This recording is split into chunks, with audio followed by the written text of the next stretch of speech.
Magandang araw mga kotsero. Ito na naman po ang inyong lingkod na si Jigs na magbibigay sa inyo ng giya ngayong araw ng Biyernes. Ngayon po ay Oktubre 17. At meron po tayong 7 karera at ang start time po natin ay magsisimula po ng alas 5 ng hapon. Uulitin ko po, no? Itong aking giya ay purely review and analysis ko lamang at walang halong information. Ito, simulan na po natin, ha? Race number 1, dito po magsisimula ang ating winner take all.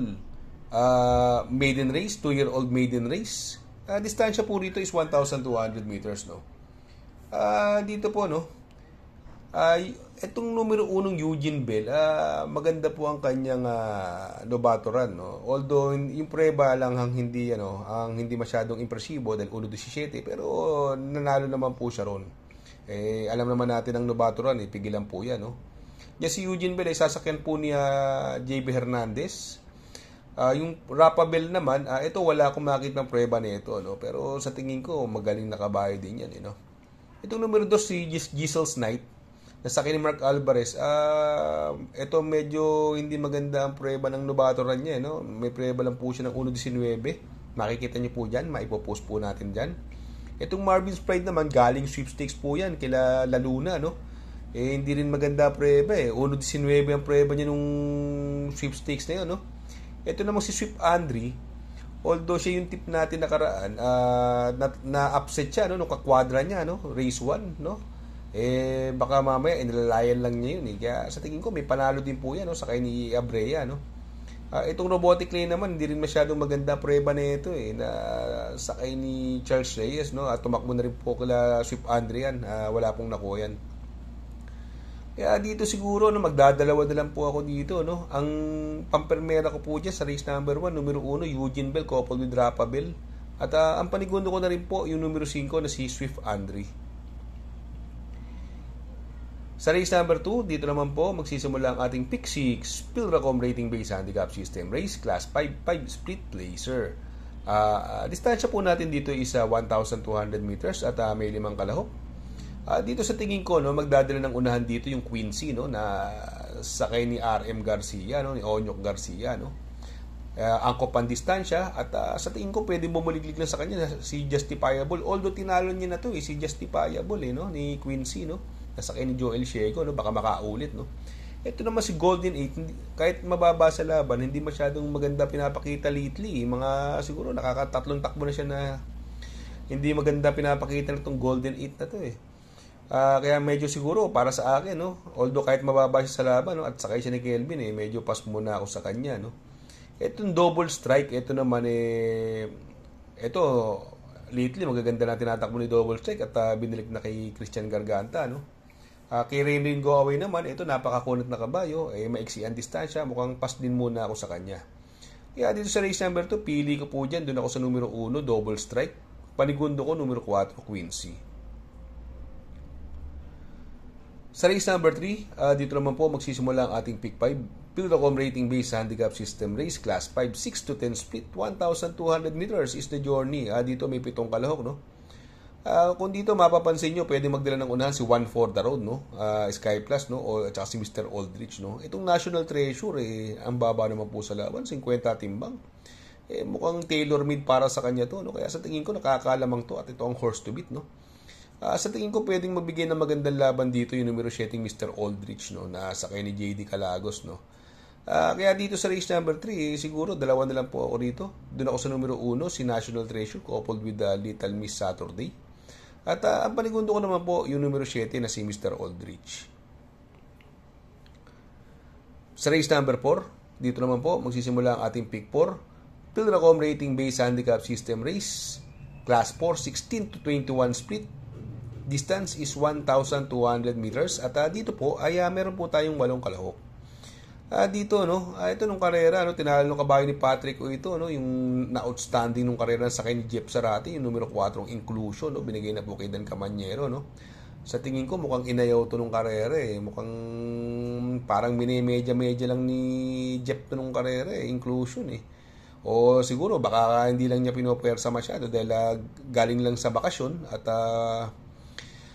sa pagbabalik hindi kaagad mabigla. Pero tingin ko rito, ang baba sa laban nito, no, inclusion.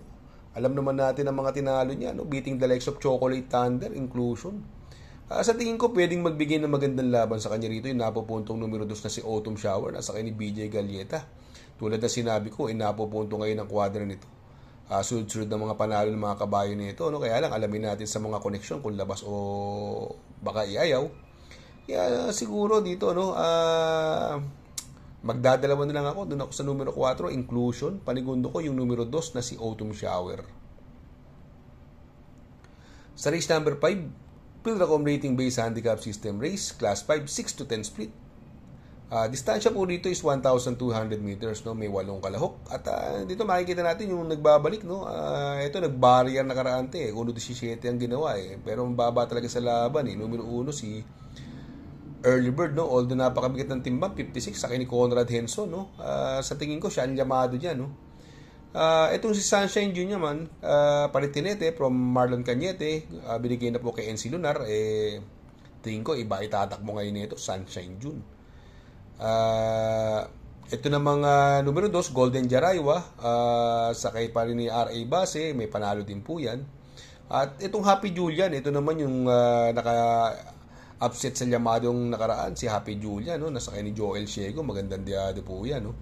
Kaya siguro dito sa race number 5, itong sa 4 na yan, hindi nalulusot yan, pero siguro, papili na lang tayo ng 3. Kasi ang problema kasi kay Early Bird, galing bakasyon, although nag-barrier siya, kaya lang 56 agad ang timbang no?